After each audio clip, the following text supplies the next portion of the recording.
다음으로 HSBC 퀀텀 테크놀로지스 그룹의 수석 연구원이신 조르지오스 콜파스 박사님께서 양자 및 양자 기반 기술을 통한 금융에서의 실질적 가치 창출에 대해 강연해 주시겠습니다. 큰 박수로 맞이해 주시기 바랍니다. 안녕하세요. Thank you for the kind invitation to be here. I'm very glad to be returning to Korea. It's my second time here since my first time was in 2013 in Pohang in the south. I was a visitor at Postec, so I love this place. So I'm going to give you a brief overview about how we view at HSBC quantum computing and hybrid computing, which means basically something along the lines that the previous speaker was referring to, combining somehow classical computing and quantum computing in all sorts of different ways. There's not just one way, there's all sorts of different ways. And the reason for that is that we're interested in early advantage, and I mean here business advantage. I don't mean it in a strict scientific term. And the main use case I will focus a little bit about is some aspects of optimization, which if you're in the financial industry, it happens everywhere. But even if you are in other industries like manufacturing or shipping or whatever, it's just ever present.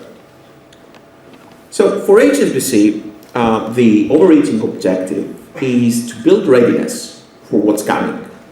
We would like to be a step ahead of what almost everybody was, the place everybody was with the LLMs. So that's why we are investing heavily in quantum computing. Our goal is to identify the key use cases within our business, and we do undertake applied research within, but also try to move on to actually do something useful for them, hopefully that has applications now, in some cases later. There is a good reason for that. McKinsey estimates that quantum computing, well actually quantum technologies, will be a 2 trillion USD economy by 2035, and approximately 1/3 of this 2 trillion economy will be constrained within the broader financial services. Furthermore, we're trying to assess the emerging risk to current cryptographic systems that are ever present naturally in all financial services, in banking, online banking, whatever. And to test quantum safe protocols, and also to devise plans to mitigate. And that's something of high importance, and probably this must be very interesting now also for you, given the recent SK Telecom attack. And I don't know how many of you know what happened in Europe yesterday, the huge disaster on the power infrastructure of Spain and Portugal, the countries being for over 24 hours without electricity. So these are cyber attacks. For the second part, it's important because in some recent research that have happened, experts gave an opinion that approximately, they gave 26% chance on average that RSA, that is the current cryptographic protocols used in almost every application that involves online transactions, will be broken by 2035. Okay, so that's great, right? We have a 2 trillion economy, hopefully, by 2035, so that's great news. But at the same time, right, it seems a little bit of a doomsday when this happens. So at HSBC, we need to be agile. So how do we do this? We have 3 key pillars. The first one is to have strategic partnerships. So we collaborate with all important players in the quite small ecosystem. There is big giants like IBM, smaller but quite large quantum computing companies like Continuum, and many startups. Actually, I have worked almost with every quantum computing startup there exists out there, or we have at least spoken to them. We are trialing a diverse range of quantum hardware, so nobody knows if that ion traps will be the winning architecture. Nobody knows if superconducting qubits will be the winning architecture. Actually, it might be no winning architecture. For certain applications, you might want all-to-all connectivity. You might want to use ion traps or cold atoms. For other applications where speed is important, you might want to use superconducting qubits. So this is a lot of trial and error approach. Importantly, we're a bank and we have a ventures part, and actually we're looking also at this economy as well. Not just the applications that can impact our business and have impact on our clients, but also how we can enable this economy further. And that's why we actually heavily look and invest in quantum computing companies. The second pillar is engineering excellence. So we have built a highly specialized team of quantum computing and applied mathematics researchers. And I want to very briefly comment on the previous question on the task force. So if you really want to see miracles in your business, find a small room in your company, hire a quantum physicist, an applied mathematician, and a business person. They will probably fight for 55 minutes, but there will be 5 minutes of pure excellence and out-of-the-box thinking that is worth having. So the 55 minutes of horror can lead to 5 minutes of excellence. And actually, what I'm going to show you a bit later is something like that. So what does our team do? So our team tries to run proofs of concept, that is small experiments in collaboration with some business units, so not completely, just like McKenna was saying, not completely isolated as a technical team, but we want to talk to the business. Because we, first of all, we're not business experts, right? We might understand a little bit how pricing works and how to price derivatives, but it's not our day-to-day job. So we need to be in a contact communication with the business in order to ensure that what we do is not just accurate scientifically, but also matters for the business. We share this expertise with clients. So if you're a client of ours, please come and talk to us. And also the community, because we're very active in publishing academic work, collaborating in public grant applications. We receive no monies, by the way. We just allow our academic collaborators to have all the funds. We contribute with our expertise. And also, of course, we learn along the way. And we also develop a lot of IP. Now, what do we do for the organization as far as the rest of the employees are concerned? We have developed a curriculum together with some partners, and it runs in 4 different levels, from a very basic, business-friendly, elementary sort of course in order to understand, okay, what are we even talking about? All the way to actually coding some elementary quantum applications.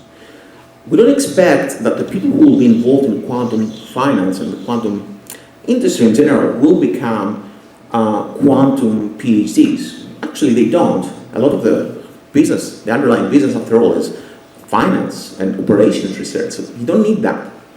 Hopefully in the future, you just write a simple line of code and you don't even care if it's quantum or classical. But in the meanwhile, and until we reach at this point, some basic understanding is required. And we try to engage all of our work across the bank and try to develop a universal, like HSBC is a massive organization. It's like basically a small country. And it's very difficult and cumbersome to integrate these technologies. So we try to work towards a plan, and some things move faster, some things slower, but we have already had great progress. I would just say that we're probably number 2 in the world in the financial sector in terms of the quantum computing preparedness level, according to independent sources. Our team is located in the diverse places. We have a core team in London. We have now a core team in Singapore, and we also have presence in Shanghai and Hong Kong. It's very interesting, actually, Singapore, because their government and the Monetary Authority of Singapore, like the National Bank of Singapore, is investing really heavily in this field. They must know something. Now, today, I would just like to give you a very small and hopefully not technical and not very boring application we are devising, which moves along these lines of hybrid. Right? Something that we can use now. It can run classically, it can run quantumly. It runs probably a little bit better classically now, but it's future-proofing us for the future. So there is a family of problems, optimization problems in finance, we broadly call them portfolio optimization. There are many problems. They fall under the same umbrella terms. You know more or less what we mean, right? You have some assets. Varka, it's basically what Varka spoke about in the very first session. You have some assets.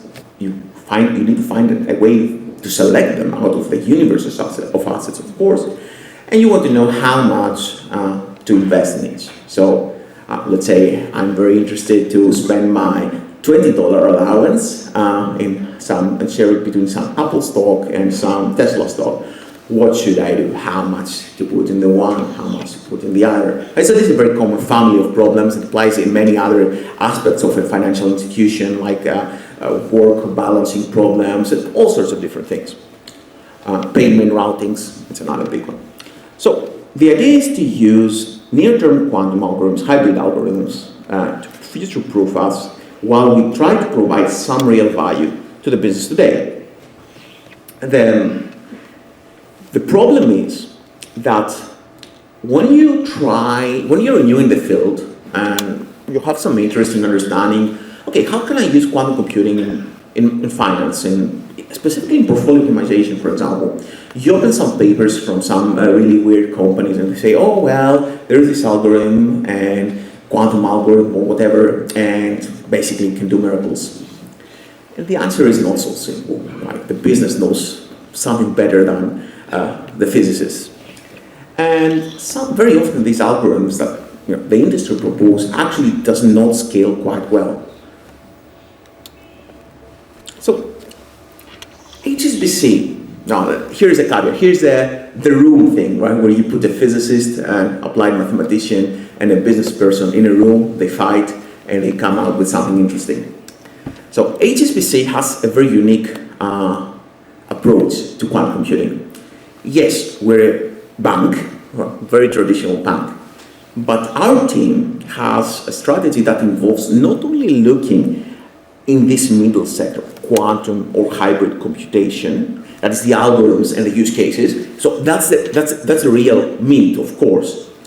But with quantum computing, which is still very, very infant and not quite at the maturity level of our classical computing, we also have to worry at the same time we worry for the computation, we have to worry about how we type the problem, how do we input our problem data into a quantum computer, that is our keyboard or our Excel sheet equivalent in classical computers, and also how do we get output in a consistent and reliable way, because as you might have heard, quantum computers, sometimes they're a bit fuzzy, they make silly mistakes. So how do we ensure that what we get out of a quantum computer is good and reliable and we can use? So these are all joined, they are not separate entities, you cannot isolate one from the other. You can focus on some of these aspects as a bank, mostly on the second part, the middle part, but we have to view them in a unified way.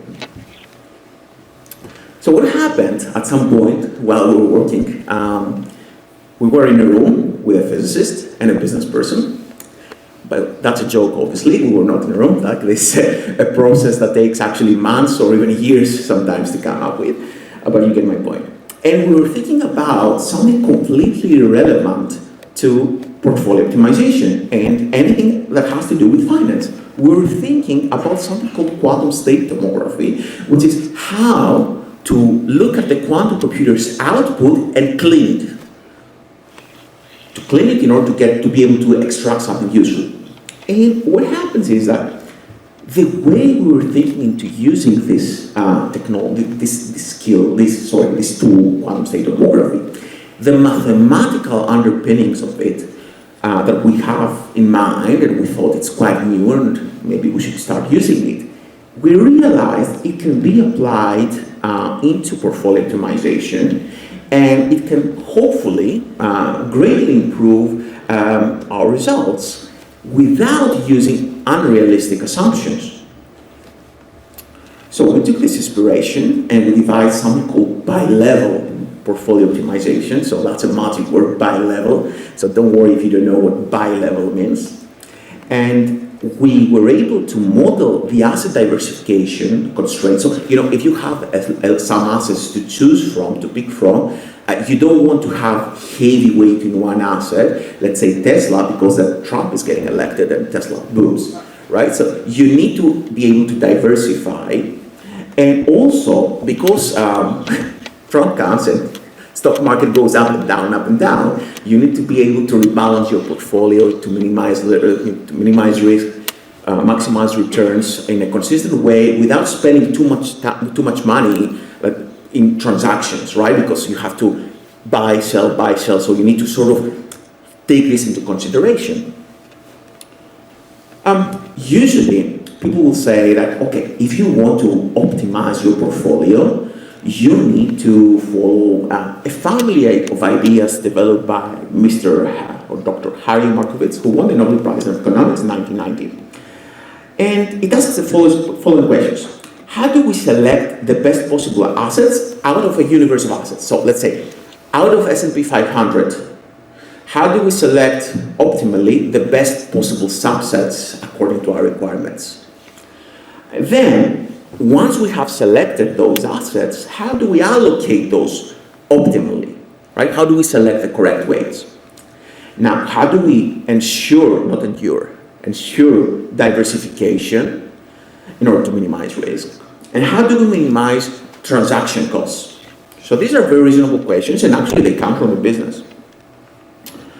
Usually, people will make unrealistic assumptions. They will assume that actually you can only pick a discrete number of stocks, let's say one stock or two stocks or three stocks, or some other, like securitization you may choose. But if you use any app on your phone, you can easily realize that you can buy any amount of stock in US dollars as you like, any fractional, any rational number. Probably you can buy some approximation of pi number of stocks. Second, sometimes people rely on very bad heuristic algorithms in order to solve these problems. And they do scale well, and that's totally fine, but they're a little bit difficult to explain, especially to regulatory bodies. Finally, nobody ever cares about correctly encoding constraints that come either from the business, for example, maximum number of stocks you can buy, or some other factors, or regulatory constraints. So what we did, based out of this room conversation, is we developed a hybrid method that is able to find some small subroutines along a pipeline that are quantum-inspired or quantum, but do not hinder the model. So they can run reliably on quantum hardware, such as Anion Technologies machine. So that's a superconducting computing company. We can run them fast enough for maintaining an online approach when needed. Online here means real time. And when they don't, or when we don't want them to run proper quantumly, we can run them totally okay in NVIDIA GPUs. So what does this pipeline look like? First, you select your assets. The way we choose to do this is free in some sense. In our way, we choose an algorithm called QBoost, which already can be implemented by NVIDIA's KPI software development kit, and we run this on with Anion, our collaborators in Anion. The second part, now this is one of the magic parts. This is what happens when you put completely out of the box people with different backgrounds to think about a problem. Based on the quantum state tomography ideas we had, which, as I said before, they have nothing to do with financial services, we were able to devise this bi-level modeling such that we satisfy the business constraints. Then some mathematics needs to happen, and we don't need to explain too much about the mathematics that need to happen now, but something called single-level reformulation of this optimization problem. And then we still need to optimize now our problem. We need to solve it. And for that, we can use quantum-inspired gradient methods. So these are tools that are very similar to the way classical machine learning or classical deep learning works, but they have some aspects that are quantum. And there is both direct and experimental evidence that quantum gradients actually are exact. So that's a cool thing. They're not giving you sort of approximations of the answer you're looking for, and they can work both in parallelized GPUs, but also quantum processing units, that is quantum computers. So that's good, because now, depending on the maturity of the technology, I have a pipeline that I can run both classically and quantumly in a future-proofing way.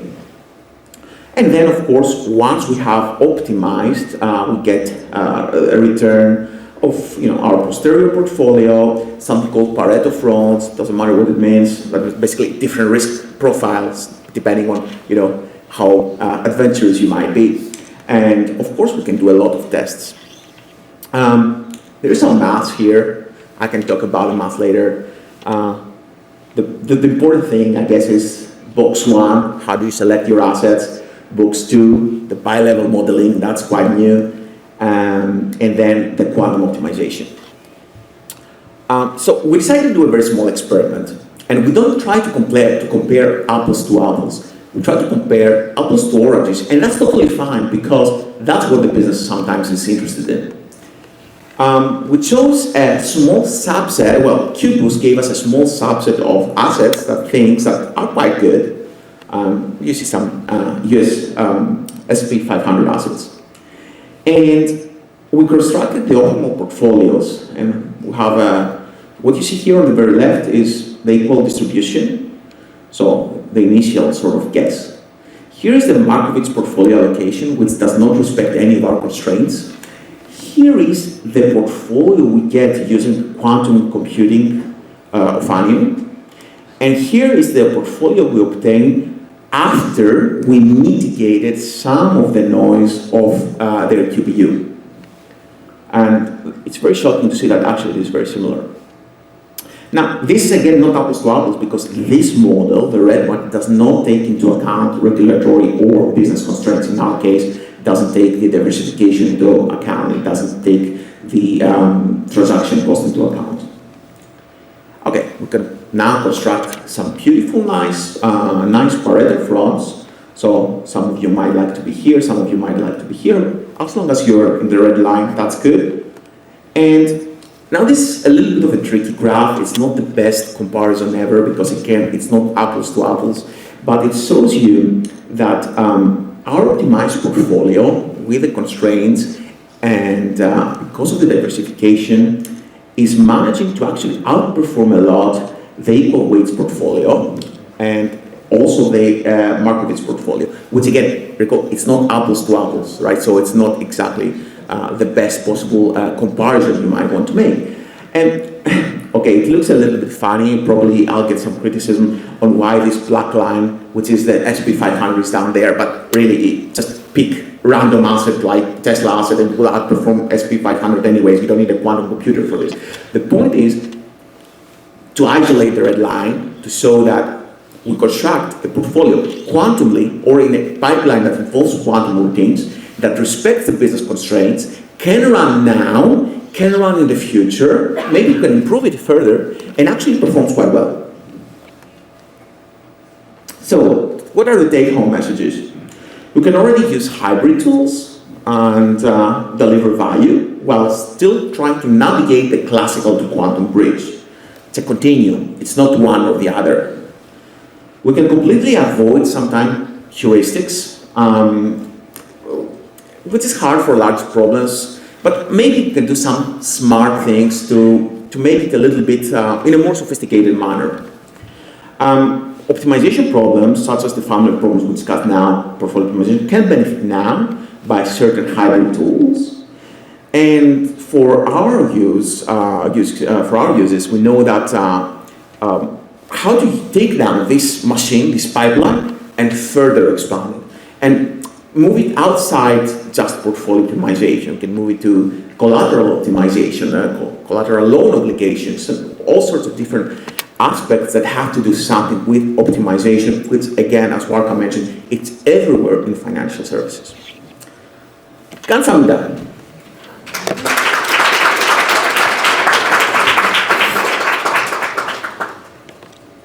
콜파스 박사님 강연 잘 들었습니다. 지금부터 질의응답 시간을 갖도록 하겠습니다. 질문 있으신 분들은 손을 들어주시면 마이크를 전달해 드리도록 하겠습니다.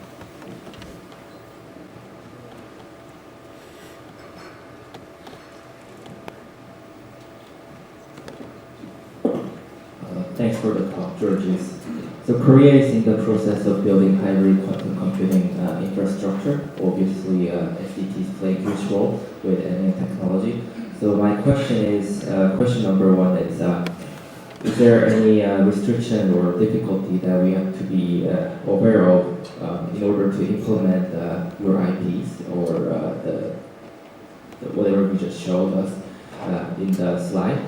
My question two is HSBC, you guys obviously have done a lot of work, and if you guys are willing to work with other banking corporations in Korea.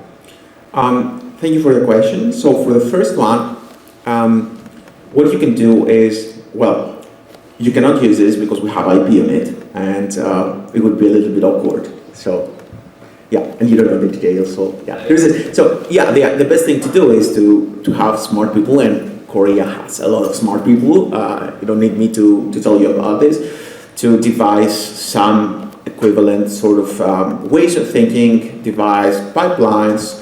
Very importantly, collaborate with the academics. So Korea is an excellent place with top universities and top researchers. So I totally advise that all financial institutions at least maintain some sort of collaboration and sponsorship to your academics, support your academics, even if they don't understand your problem precisely right now. Just put them in a room, as I said. And whether HSBC would collaborate with either Korean companies or Korean banks, I'm not sure how to answer because depends what kind of collaboration that is. But definitely HSBC is publishing a lot of our work. We are publishing a lot of our work on online repositories. We talk a lot about them. We're proud of this, and I think discussions can happen for sure. It should happen. Everybody needs to contribute in order for this field to advance. So yeah, I think. Thank you.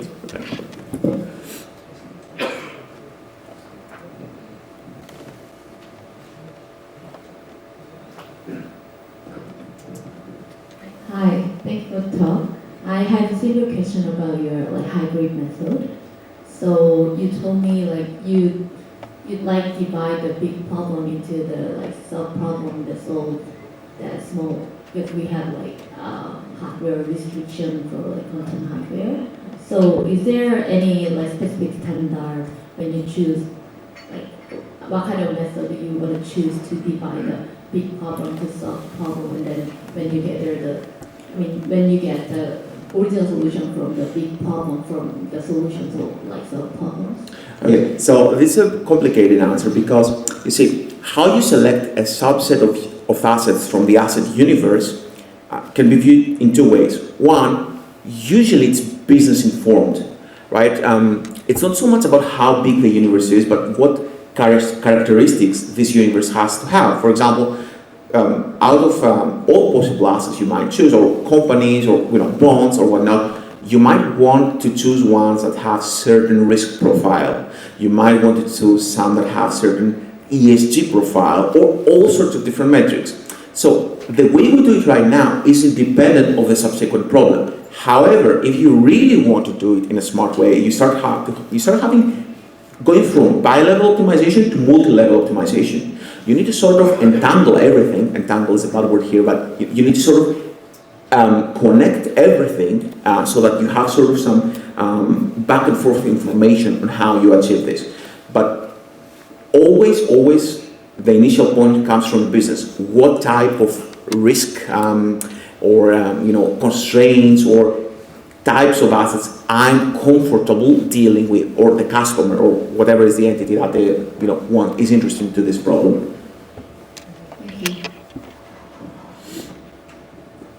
이상으로 강연 및 질의 응답을 마치도록 하겠습니다. 양자 및 양자 기반 기술을 통한 금융회사의 실질적 가치 창출에 대해 설명해 주신 조지오스 콜파스 박사님께 박수를 부탁드리겠습니다.